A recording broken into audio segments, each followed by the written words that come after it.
Good morning. We are in Acts 14:20 through 22. But when the disciples gathered about him, he rose up, entered the city, and on the next day he went with Barnabas to Derbe. So Paul's just wiped the rocks off him. And he did, when he arrived, when he was revived, he did not flee the city that stoned him. Instead, he immediately went back into it. He had been driven out of Antioch and Iconium by this traveling mob. He was determined to leave Lystra on his own terms. Acts 16:1 says we learn that one of the young Christians from Lystra and his mother became strong in the faith, and that young man's name was Timothy. Perhaps Timothy saw all this and was inspired to the high call of the gospel. Verse 21.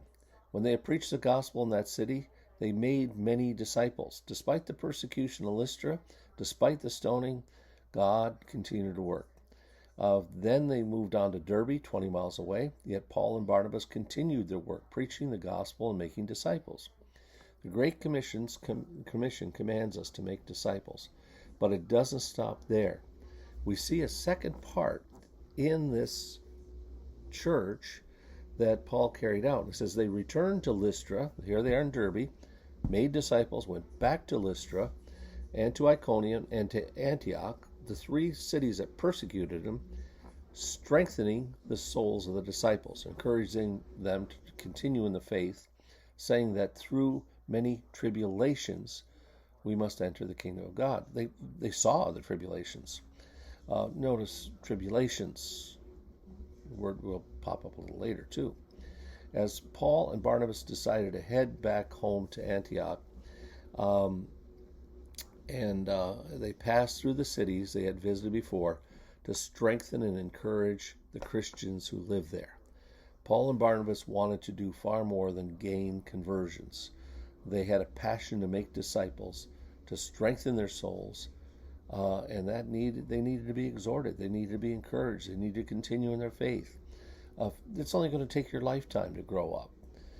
It's no small thing to walk with the Lord year after year, trial after trial, and you become stronger and stronger, encouraged in your faith. What comes of strengthening? And Revelation 2:9 says, I know of your tribulation, speaking of the church at Smyrna, and your poverty, but you are rich, and the slander of those who say they are Jews and are not, but are the synagogue of Satan. Notice another bunch of unbelieving Jews. Okay? Do not fear what you are about to suffer. Behold, the devil is about to throw some of you into prison, that you may be tested. And for 10 days you will have tribulation. Be faithful unto death, and I will give you a crown of life. This is a forgotten message for today. They consider any kind of tribulation completely counterproductive to Christian living. Failing is noted as only in the suffering of Christ.